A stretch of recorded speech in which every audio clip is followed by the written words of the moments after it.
Baik, perkenalkan nama saya Tetenal Felaya, NPM 2263030. Saya kuliah di UJI, Universitas Wipentek Indonesia. Saya mengambil jurusan Administrasi Bisnis. Halo guys, kali ini saya akan mempresentasikan dengan judul presentasi yaitu contoh kasus bisnis yang terjadi di Indonesia. Salah satu isu yang saya ambil adalah perseteruan antara Garuda Indonesia dan Sriwijaya Air tahun 2018 sampai 2020. Baik, latar belakang konflik ini terjadi pada tahun 2018. Konflik antara Garuda Indonesia dan Sriwijaya Air bermula pada tahun 2018 ketika keduanya menjalin kerjasama manajemen KSM melalui anak usaha GMV AeroAsia dan Citylink. Garuda Indonesia sepakat membantu pengelolaan dan perbaikan kinerja Sriwijaya Air yang saat itu mengalami masalah keuangan. Namun hubungan kerjasama tersebut retak di tengah jalan karena adanya ketidaksepakatan dalam klaim pelanggaran kontrak. Jadi itu adalah latar belakang konflik yang menyebabkan Garuda Indonesia dan Sriwijaya Air ini menjadi sebuah konflik di antara mereka. Kita akan lanjut. Akar dan faktor konflik. Satu, akar konflik. Masalahnya yaitu masalah keuangan dan utang Sriwijaya Air kepada Garuda Indonesia Group, terutama kepada GMV AeroAsia. Selain itu ada faktor-faktor yang memperburuk konflik. Satu, kurangnya transparansi dan koordinasi antara pihak manajemen.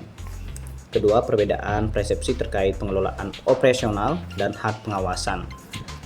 Selanjutnya, intervensi dalam manajemen yang dianggap terlalu dominan oleh pihak Garuda.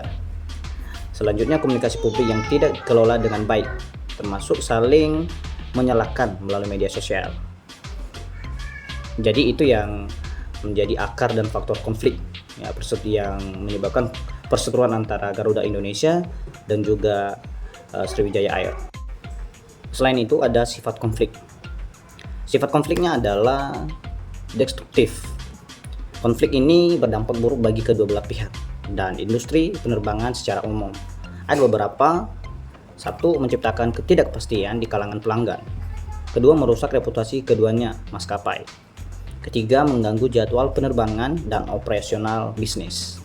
Ini salah satu sifat konfliknya, yaitu destruktif dan ada beberapa dampak yang terjadi di antara kedua belah pihak, baik itu Garuda Indonesia dan juga Sriwijaya Air, yang sangat merugikan kedua belah pihak karena konflik ini terjadi. Oke, kita akan masuk ke pembahasan dampak konflik. Salah satu yang lanjutan dari tadi, yaitu salah satu dampaknya satu operasional.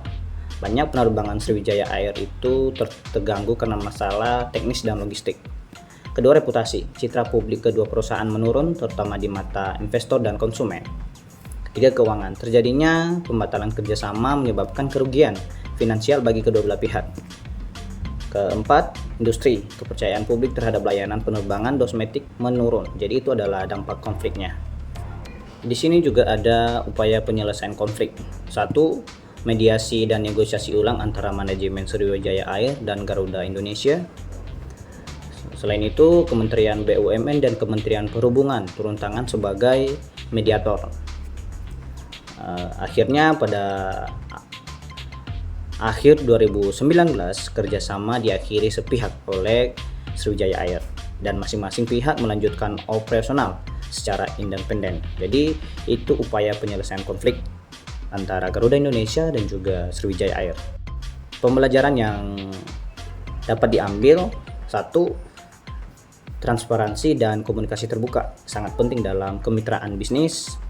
Selain itu, kerjasama strategis memerlukan kesepahaman visi dan misi serta pembagian peran yang jelas. Ketiga, konflik harus ditangani dengan penanganan profesional dan tidak emosional agar tidak berdampak luas pada pihak lain, pelanggan, investor, dan lain-lain. Dan terakhir, intervensi negara dapat dibutuhkan dalam konflik besar maupun menjaga stabilitas industri strategis. Jadi itu pelajaran yang dapat kita ambil dalam konflik antara Garuda Indonesia dan juga Sriwijaya Air. Baik, dari pembahasan dari atas sampai selesai, dan saya mengambil kesimpulan dalam pembahasan ini, yaitu konflik antara Garuda Indonesia dan Sriwijaya Air merupakan contoh nyata bagaimana kemitraan strategis dapat berubah menjadi konflik destruktif jika tidak dikelola dengan baik. Persoalan utang, ketidakjelasan peran, dan komunikasi yang buruk menjadi pemicu utama. Jadi penyelesaiannya membutuhkan mediasi, pada akhirnya memutuskan kerjasama. Kasus ini memberikan pelajaran penting tentang pentingnya tata kelola yang sehat, integritas, dan komunikasi yang transparan dalam dunia bisnis. Jadi itu kesimpulan yang saya ambil dari pembahasan presentasi saya kali ini. Saya ucapkan terima kasih kepada semua yang mendengarkan presentasi saya, dan saya mengucapkan mohon maaf jika banyak kesalahan kekurangan dalam presentasi saya ini. Jadi sekian, terima kasih atas perhatian kerjasamanya.